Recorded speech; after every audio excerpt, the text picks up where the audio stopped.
They say you never forget the first time you realize you're different. For Barack, it wasn't a moment, it was a lifetime. Born in Hawaii, raised between the shores of Oahu and the dirt roads of Jakarta, he belonged to everywhere and nowhere all at once. His father, Barack Obama Sr., a brilliant economist from Kenya, was gone before the boy could ask him why. His mother, Ann Dunham, was a dreamer, a Kansas-born scholar who gave her son curiosity instead of comfort. In Indonesia, Barack saw children begging in bare feet, while his American textbooks spoke of democracy. The contradiction shaped him. By age 10 he was asking, "Who am I supposed to be?" The mirror held no answers. Just a boy with brown skin, a strange name and questions too big for his age. He didn't yet know that his reflection would one day be a country's. When his father died in a car crash, Barack was 21. He hadn't seen him in over a decade. So he did what many do in loss, he went searching. Kenya was calling. Not every mountain is climbed alone. While Barack Obama's story often centers around his determination and focus, the truth is far more human, and deeply rooted in the quiet strength of those who believed in him before the world ever knew his name. These people didn't just help him rise, they held him up when he doubted himself, gave him space to grow, and reminded him that hope doesn't float in the sky, it stands firmly on the shoulders of others. It began with a job offer in a modest Chicago office, from a man named Gerald Kelman. At the time, Kelman was leading an organizing project on the city's south side, underfunded, overwhelmed, and emotionally drained from cycles of violence, housing crises, and broken trust. Obama had just graduated from Columbia and was still wrestling with his place in the world. But Kelman saw something in him, not charisma or brilliance but consistency. He listened before he spoke. He showed up early and stayed late. He asked questions not to impress but to understand. And that mattered more than polished answers. Kelman later recalled that Barack wasn't trying to lead from the front. He built from within. He sat in living rooms with mothers who'd lost sons to gang shootings, pastors who felt ignored by city council, janitors struggling to feed their children on part-time wages. It was there, knees bent low beside church pews and community circles, that Barack Obama learned what leadership actually required: silence, presence, and unwavering patience. Years later, a man named Newton Minow stepped into Obama's story, not from the grassroots but from the glass towers of law and public policy. Minow had once served as chair of the Federal Communications Commission under JFK. He was a power broker in Chicago legal circles, well-respected and deeply connected. He offered Obama a summer job at the law firm Sidley Austin. It was more than just work. Minow introduced him to people who shaped policy, donated to campaigns, and moved ideas from conversation into legislation. But more importantly, he treated Obama like an equal. Not a token. Not a rising star. Just a man with thoughts worth hearing. "You remind me of Adlai," Minow once told him, referencing Illinois Governor Adlai Stevenson, a symbol of integrity and intellect in American politics. To a young Obama, those words were more than flattering. They were permission to imagine something bigger. In Springfield, Illinois, the stakes shifted. Emil Jones, then president of the Illinois State Senate, played a role Barack would never forget. Jones wasn't a spotlight seeker. He was strategic, respected, and experienced. He recognized Obama as a man with legislative potential, but one who still needed political seasoning. So he gave him something priceless: his trust. He passed Obama complex bills to manage: ethics reforms, healthcare access, economic justice initiatives. Jones didn't hand him victories. He gave him the chance to earn them. And when the media eventually noticed, Obama didn't boast. He credited Jones. That humility created a rare bond, one built not on favors but on mutual respect. Jones once told a reporter, "This kid's gonna be president one day. Just wait." People laughed. He didn't. The national breakthrough came at the hands of another believer, John Kerry. It was 2004 and Kerry's presidential campaign was searching for a keynote speaker for the Democratic National Convention. Most names tossed around were familiar, tested, safe. Then someone said, "What about the state senator from Illinois?" Obama was hardly a household name. But Kerry didn't hesitate. He saw something that couldn't be taught: empathy, clarity, and rhythm in the way Barack told stories. On the night of that speech, in front of a divided country and a skeptical political class, Obama stepped to the podium and gave the world a new way to look at unity, race, and possibility. His line echoed long after the applause faded. "There's not a liberal America and a conservative America. There's the United States of America." The crowd rose. The cameras locked. The nation, for the first time, paid full attention. But it was Kerry's yes that made it possible. Then there was Anita Dunn, strategist, tactician, and behind-the-scenes architect. Dunn wasn't flashy. She was precise. She helped build the Hope Fund in 2006, a structure that allowed Obama to raise money, organize grassroots momentum, and prepare for the impossible. She assembled teams, aligned messaging, coached campaign tone. While others focused on charisma, Dunn zeroed in on emotional truth. She asked one question over and over again: what does this mean to the people listening? Her insight kept the campaign human, even when it went global. And then, there was Michael. Not a public name. Not a political figure. Just a man who had stood beside Barack since his Harvard days. Through every setback, through every headline, Michael was a constant. He was the one Obama called late at night after debates. The one who challenged his assumptions and encouraged him to feel more than just perform. Together, they co-founded initiatives like the My Brother's Keeper Alliance, a program built to support young black men, foster opportunity, and keep the promise of legacy alive. Michael wasn't a mentor in the traditional sense. He was something more rare, a mirror who never distorted the reflection. Each of these mentors played a role. Some opened doors. Some stood guard. Some gave tools. Others gave silence.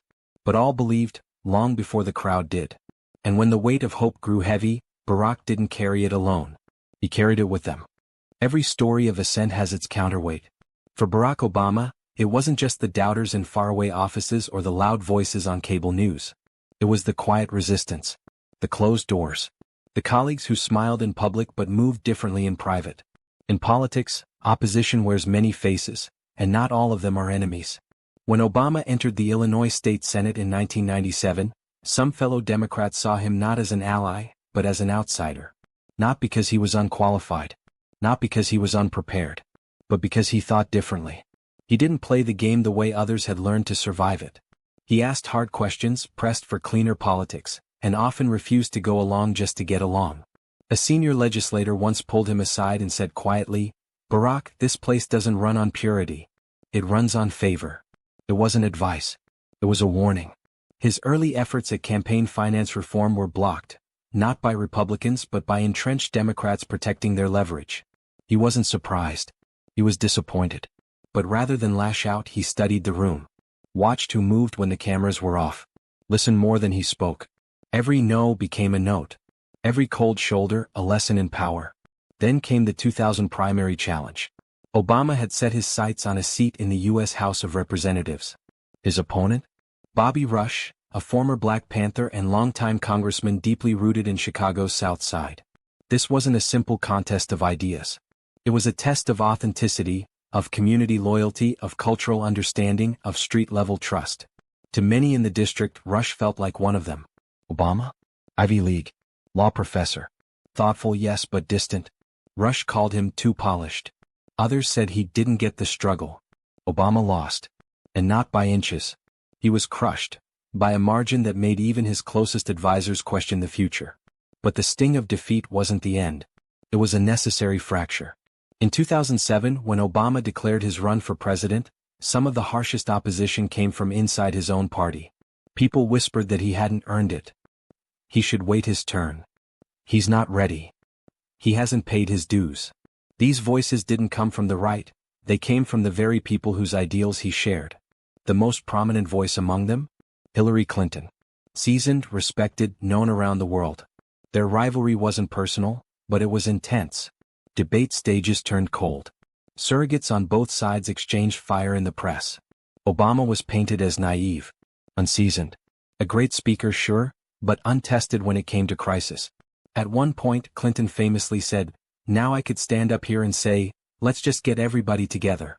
Let's get unified, but that's not how change happens." The implication was clear. Hope was nice. She had the experience. Obama didn't fight back with anger. He sharpened his answers, strengthened his teams, and doubled down on one truth. People weren't just choosing policy, they were choosing direction. Outside the party, the opposition was louder, sharper, relentless. As he neared the Democratic nomination, whispers turned into open attacks. They said he was dangerous. They said he was foreign. They said he wasn't one of us. The media called it controversy. But in many black households, it was simply recycled history.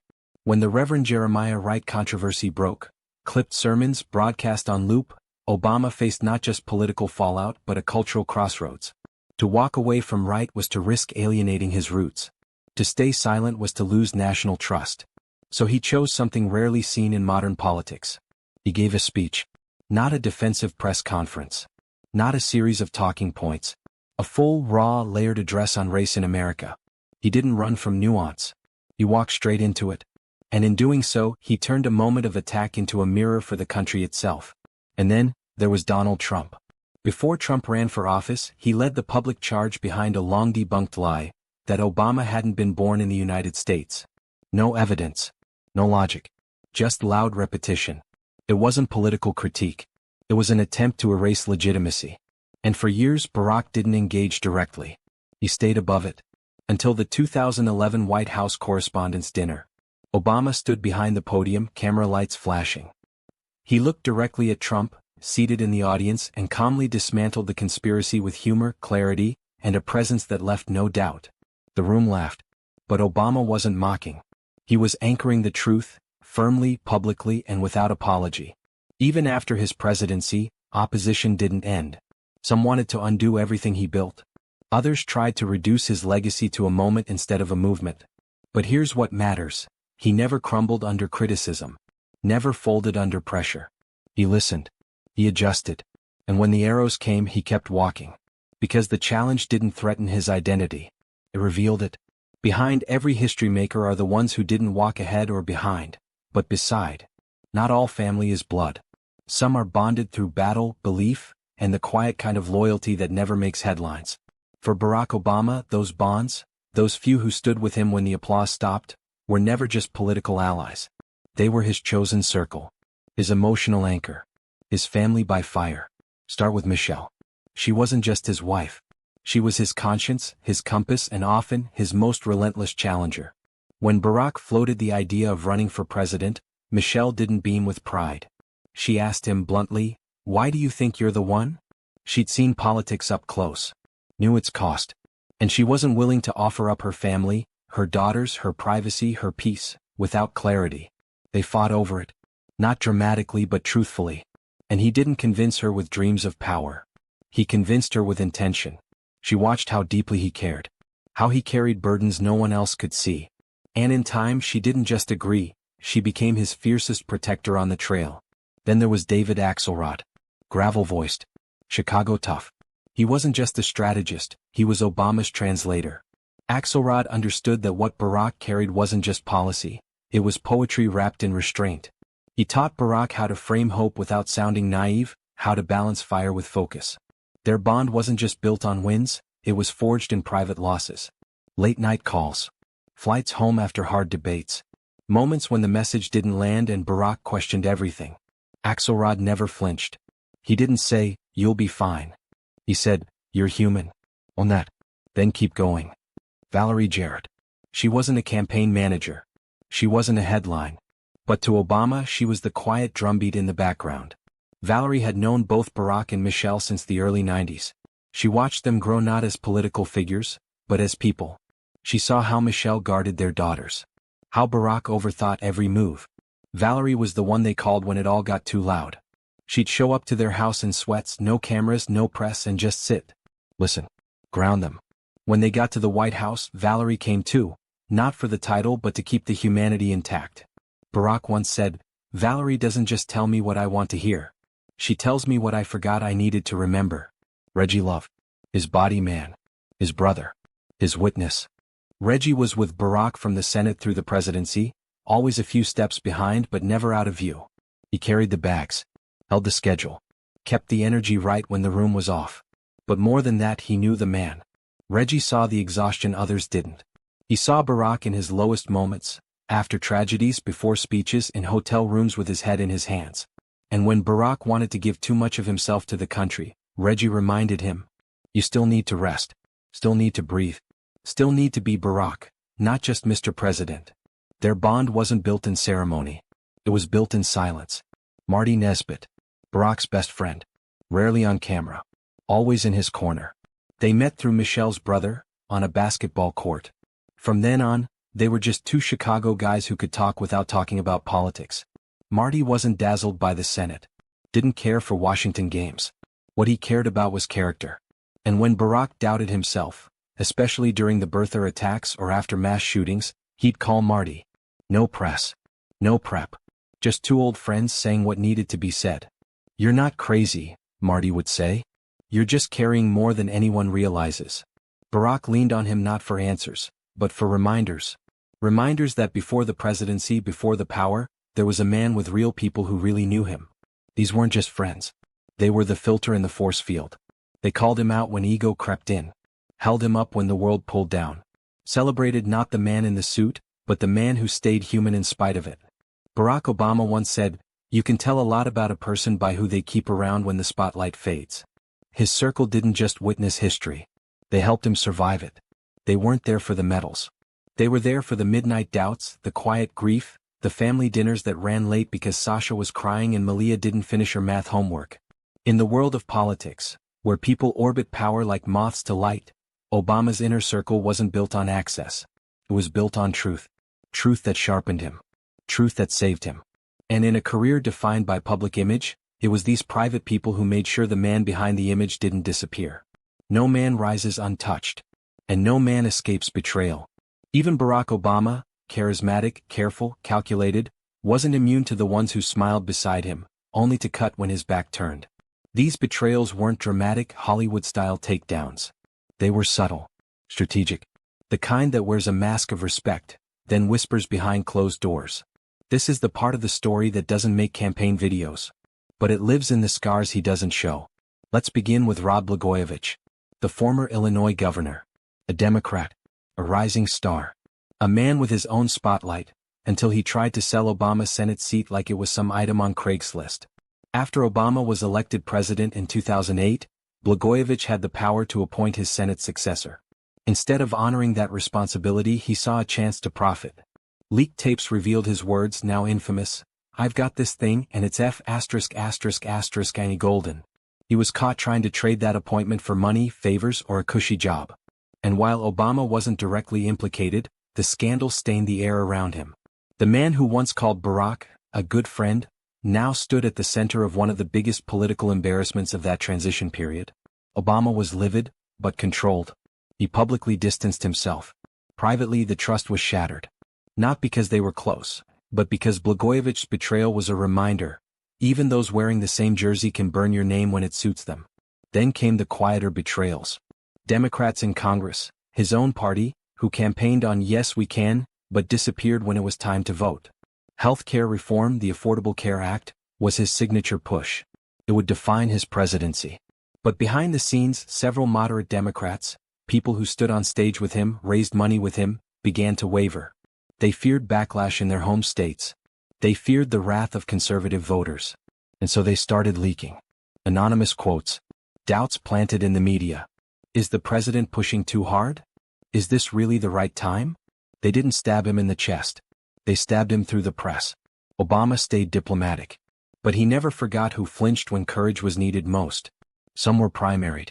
Some lost re-election. He didn't mourn them. Because loyalty, he realized, isn't about applause. It's about standing tall when it costs you something. And then, there were the insiders. The ones who joined his team for the clout, not the cause. Early in his presidency, several ambitious staffers leaked internal debates to journalists. Not out of principle, but for profile building. They wanted book deals, consulting jobs, cable segments. They watched Obama's star rise, and tried to hitch their own ambitions to his light. In private, he called them the ones who wanted the badge but not the battle. They were never part of his inner circle. But they got close enough to know just how to twist a narrative. Obama's response? Not rage. Not revenge. Silence. He cut access. Moved them out. And made a list, quietly, mentally, of who wouldn't be coming with him to term 2. But perhaps the deepest betrayal didn't come from politicians. It came from America itself. In 2010, the midterm elections hit like a wave. Democrats lost the House. The Tea Party surged. Voters who had once cried during his speeches now turned cold. They said he didn't deliver fast enough. Didn't change Washington like he promised. Didn't fix an economy that had been broken before he ever arrived. Obama understood the disappointment. But what hurt more was the abandonment. He had tried to govern with grace, believing that calm logic could win over chaos. Instead, many mistook his calm for weakness. And just 2 years after making history, he watched as his mandate was shredded, by fear, by misinformation, and by the very electorate that once chanted his name. It was a betrayal not of him as a man, but of the hope he carried. And that broke something inside him. He didn't cry. He didn't explode. But those closest to him say that's when his light dimmed, just a little. He stopped expecting loyalty. Started bracing for sabotage. He became colder. More clinical. Less trusting. Barack Obama was still Barack Obama.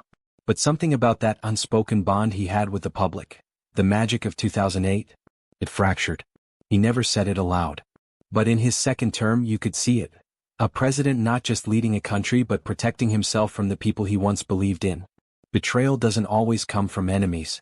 Sometimes it comes from those who once called you brother, leader, or inspiration. And for Obama, betrayal didn't stop him. But it changed him. The optimist stayed. But the idealist? He quietly packed up and left. Sometimes, it isn't the enemy that defines your path. And it isn't the betrayal that breaks you. Sometimes it's a quiet presence. Someone who sees you, not for the role you play but the human you are. For Barack Obama, that someone was Michelle LaVaughn Robinson. The woman who changed everything. They met in the summer of 1989. He was the intern. She was the supervisor. He showed up late on the first day, cool, calm, and oddly confident. He had this aura, Michelle would later say, of someone who knew exactly who he was, even if the world didn't yet know his name. At first, she wasn't impressed. She'd heard enough about him before he arrived. The rising star from Harvard. The one professors said might be the first black president. Michelle rolled her eyes. She didn't need charm. She needed substance. But over time, coffee conversations, community meetings, long drives and deeper talks, she saw it. Barack wasn't just brilliant. He believed in people. In hard things. In real change. And most of all, he believed in her. Michelle didn't just become his partner. She became his anchor. While the world admired his speeches, Michelle knew the man behind them, the one who worried in silence. The one who read everything twice. The one who struggled with the weight of perfection. She grounded him. Told him when he was being too cerebral. Told him when he needed to feel more. Told him when his words were safe, but his heart wasn't in them. She challenged him. But never in public. Always behind the curtain, always with love. And it was because of her that he stayed whole in a system designed to shatter you. During the 2008 campaign, when the pressure mounted, Barack often wanted to retreat into strategy. Michelle pulled him back to the human side. Don't just talk about hope, she said. Be the hope they're looking for. When the press tore him down, when donors turned cold, when allies backtracked, Michelle held the line. She told him, you don't need everyone. Just enough of the right ones. She reminded him who he was before the suits, before the stage lights. A boy from Hawaii. A man shaped by struggle. A father who still made breakfast for his girls. It was Michelle who reminded him that strength isn't just how you speak in public. It's how you listen in private. That leadership isn't about having the last word. It's about holding space when no one else will. She changed how he moved. How he connected. How he governed. Not because she handed him a strategy, but because she handed him back to himself. Even during the presidency, when everything became noise. Crisis after crisis, backlash after backlash. Michelle remained the quiet center. She'd watch the news with him, yes. But then she'd turn it off. She'd say, they'll never know the full story. And that's okay. She reminded him of a truth every great leader forgets. You don't need to be understood by everyone. You just need to be known by the ones who matter. And the ones who mattered? Their daughters. Their closest friends. A few loyal staffers. But above all, Michelle. Obama once said in private, if I lost everything, if all of this collapsed, but I still had her, I'd be fine. Because with Michelle, I know exactly who I am. She didn't just support his dreams. She sharpened them. When he doubted if he could win in 2008, Michelle didn't say, you've got this. She said, prove it. Not to them, to yourself. When he wondered if healthcare reform was worth the political bloodshed, she reminded him, you came here to do the hard things. If this wasn't one of them, why are you here? In rooms full of strategists, Michelle was never loud. But when she spoke, Barack listened. Not because she had the most experience, because she had his truth. She never needed a title. She was the title. Wife, mother, North Star. In the end, Obama's presidency wasn't shaped just by legislation or oratory. It was shaped by the woman who reminded him that power without purpose is hollow. Michelle gave him clarity when the fog crept in. gave him stillness when the storm raged, gave him humanity when the world wanted a machine. That's how she changed everything. Not with fireworks, but with presence. The story of Barack Obama is incomplete without her. And he knows it. In private, he calls her, my best decision. Not campaign. Not policy. Not strategy. Just Michelle. And when his days in the White House ended, when the lights faded and the crowd scattered, she was still there. Not waiting. Walking beside him. Just like she always had. They say silence is golden. But in politics, silence is a storm waiting to break. After the triumph of 2008, after the euphoria, the hope, the crowds chanting yes we can, the White House grew quiet. Not peaceful. Tense. It's what happens when the high fades. When promises meet process. When everyone smiles, but no one says what they really mean. Barack Obama, now President of the United States, stepped into the Oval Office with eyes wide open. But even he didn't see how quickly the cheers would turn to whispers. And the whispers would grow teeth. At first it was manageable. The Republican leadership pushed back, yes. Expected. They needed to draw lines, establish power, stake their ground. But the real threat? It wasn't the opposition across the aisle. It was the men who had stood with him on stage just weeks before. The insiders. The ones who helped build the image of Obama the savior, and now wanted to reshape him into Obama the puppet. Quietly they began calling meetings without him. Softly they began leaking without fingerprints. And carefully they began withholding support, until he played by their rules. And yet, from the outside it looked like everything was fine. Cameras flashed. Speeches stirred. Foreign leaders extended their hands. But behind closed doors, Barack was fighting a different kind of battle. Not with opponents, with loyalists turned opportunists. One senior advisor once said to him behind closed doors, "This place eats idealists alive, Mr. President. If you want to survive, you'll have to start tasting blood." Barack didn't respond. But in his silence, something shifted. Not surrender, but a quiet resolve. He would not be bought. He would not be played. And he would not let history forget why he came here. But the silence grew. Even allies became strange. People who once returned his calls in minutes now waited hours. Some forgot altogether. Policy memos disappeared. Budget proposals accidentally stalled. Staff turnover rose, not because of incompetence, but because they saw what was coming. The storm. Slow and deliberate. Planned. And then it happened. A healthcare meeting. Behind closed doors. A group of senior Democrats, men he once trusted, looked him in the eye and said, "Maybe it's too soon. Maybe America isn't ready. Maybe we wait another term." Barack sat there, listening. Every word a knife dressed in reason. And when they finished he stood, looked across the table, and said quietly, "I didn't come here to wait. I came here to work. And if waiting makes you feel safe, maybe you're in the wrong building." That was the day the room split. On one side, the vision. On the other, the machine. What followed wasn't a war, but a freeze. The kind of freeze where your team nods in meetings, and does nothing when you leave the room. The kind where your calendar gets rearranged without notice. Where key advisors take time off at the worst possible moment. Where allies suddenly say, "It's complicated," instead of "I've got your back." The silence before the storm is never loud. It's passive. It's tactical. It's lethal. Barack began sleeping less. Reading more. Long nights in the residence. Just him, a legal pad and a yellow lamp. He started handwriting speeches again. Rethinking his circle. Not paranoid, just alert. Michelle noticed the weight in his shoulders. Asked him if he trusted the people around him. He said, "I trust what they say. I just don't trust why they're saying it." That's when she knew. The storm wasn't coming. It had already begun. And then the media changed. First subtly. Headlines turned sharper. Not lies, but angled truths. Then more openly. Leaks. Memos. Private calls spun into public scandal. Cable news asked, "Is the president losing control of his own party?" What they didn't know was that control had never been the goal. Integrity was. But in Washington, integrity is the first thing traded for favor. Barack refused. And for that, he became a problem. And yet, in the eye of that storm, he stood still. Not because he didn't feel it, but because he understood it. Power is never taken all at once. It's chipped away. Smile by smile. Meeting by meeting. Handshake by handshake. And if you don't see it happening, by the time you notice, it's already gone. But Barack saw it. And he did the one thing they didn't expect. He stayed the course. They thought they could break him with silence. with red tape, with bureaucracy. But what they didn't understand was that Barack Obama wasn't here to please them. He was here to change everything. They were supposed to be his brothers and sisters in service.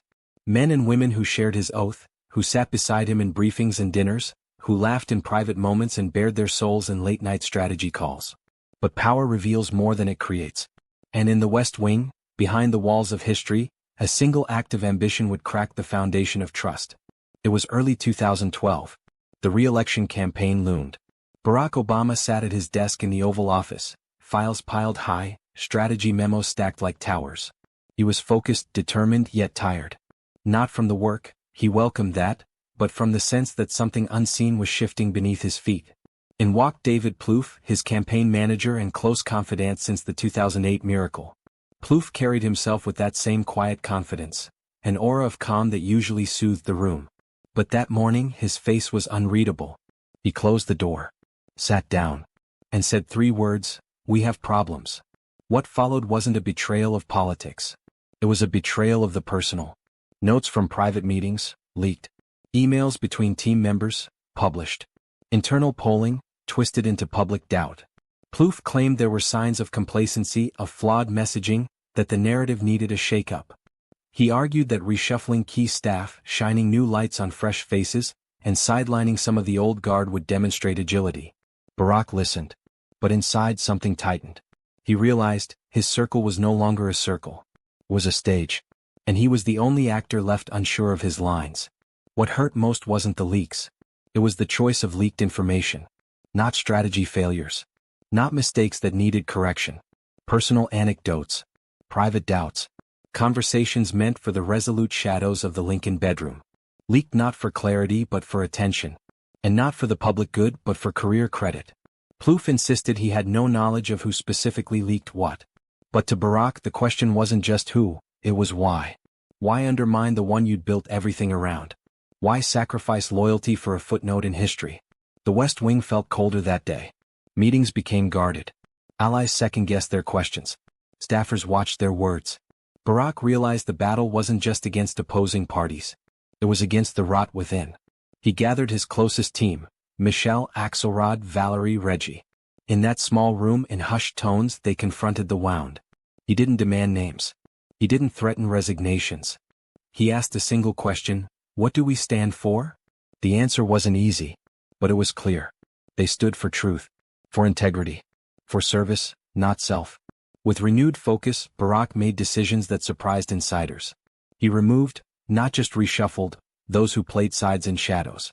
He promoted those who stayed true when the cameras were off. He reasserted control, not in anger but in principle. It wasn't personal. It was fundamental. If power corrodes without oversight, then loyalty corrodes without principle. And without principle there is no loyalty. The leaks slowed. The room warmed. Campaign energy returned. But Obama carried the memory of betrayal like a scar, hidden but real. When he stood on the debate stage in October 2012, facing a nation divided, he was not just the candidate.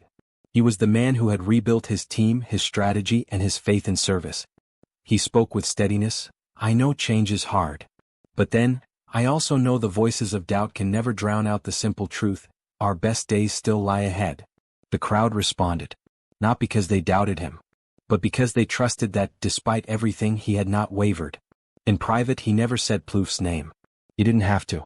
He just said, trust is the currency of leadership. And it must be earned, every day. That night he won re-election. But the real victory wasn't the ballot count. It was the lesson. That even in a house built on ideals, self-interest can sow doubt.